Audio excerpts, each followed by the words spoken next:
कहानी हमारे ग्रुप की सीनियर मेंबर ने हमें सुनाई थी। आइए आपको सुनाते हैं। ये एक डॉक्टर कपल था, दोनों की लव मैरिज थी। दोनों पाकिस्तान के हालात से तंग आकर बाहर मुल्क शिफ्ट हुए थे।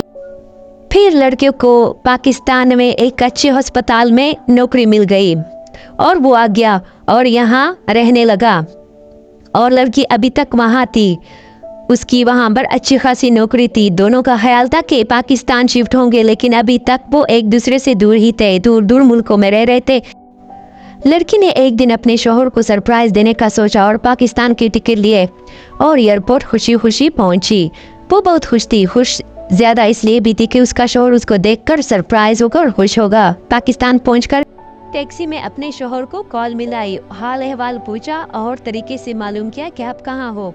शौहर ने बताया, अभी हॉस्टल आया हूँ, बहुत ठंड है, हीटर लगाया हुआ है, थका हुआ हूँ, सोना चाहता हूँ। इस तरह दोनों ने कॉल बंद की। लड़की बहुत खुश थी, कुछ वक्त में वो अपने शौहर के सामने होंगी और उसका शौहर हैरान और खुश होगा। रात के 12 बजे थे, वो पहुंच गई। सर्दियों की खामोश रात थी, तकरीबन सारे लोग सो गए थे सिवाय चौकीदार के।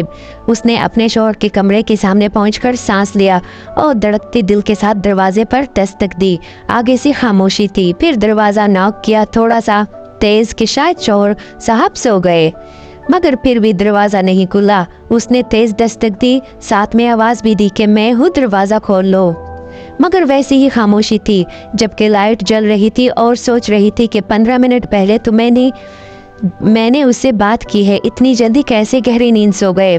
उसने सोचा शायद वॉशरूम में हो। दरवाजा जोर जोर से पीटा, मगर वैसे खामोशी थी। बार बार नॉक किया, तेज तेज। साथ में मौजूद हमारी ग्रुप मेंबर का कमरा था। उन लोगों ने नोट किया कि बहुत टाइम से साथ वाला कमरा नॉक हो रहा है।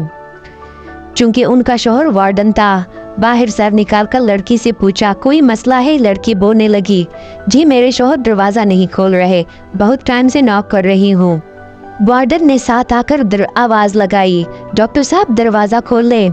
लड़की अब परेशान थी, बाकायदा रोने लगी, अल्लाह ना करे शौहर को कुछ हुआ ना हो। वार्डन ने चौकीदार को बुलाया कि हथौड़े से दरवाजा खोल लो।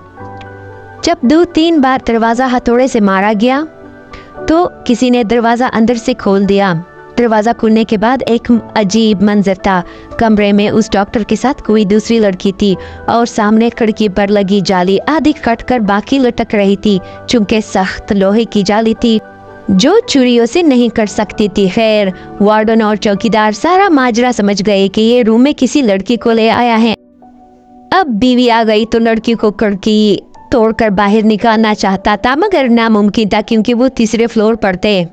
लड़की जो अपने शौहर को सरप्राइज देने आई थी, अब खुद सरप्राइज होकर हैरान खड़ी है। दूसरी लड़की जो उसके शौहर के साथ रूम में थी, वो साइड से निकलकर तेज तेज हॉस्टल से जाने लगी और नजरों से गुम हुई। वो डॉक्टर अपनी वाइफ को बस यही कह रहे जा रहा था कि तुम यहाँ, तुम पाकिस्तान में, हवास बहता होकर बस यही बोलता जा रहा था। सब अपने अपने रूम में चले गए। वो दोनों कॉरिडोर में रह गए। लड़की शॉक थी, उसी जगह खड़ी थी जैसे किसी ने उसे खील से उसी जगह ठोंका हो।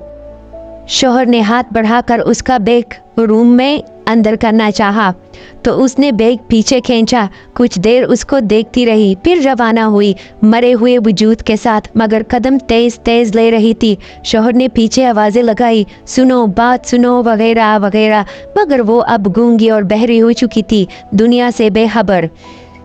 न शोर किया न रुकी, गेट से निकली और चली गई। जाने कहाँ गई होगी, मगर उस रात मुझे नींद नहीं आई। सारी रात करवटें बदलती रही, ये सोच कर के हाय रे मर्दो, किस कदर अपनी हवस में गिर जाते हो। आज की कहानी आपको कैसी लगी बताइएगा जरूर। अल्लाह हाफिज।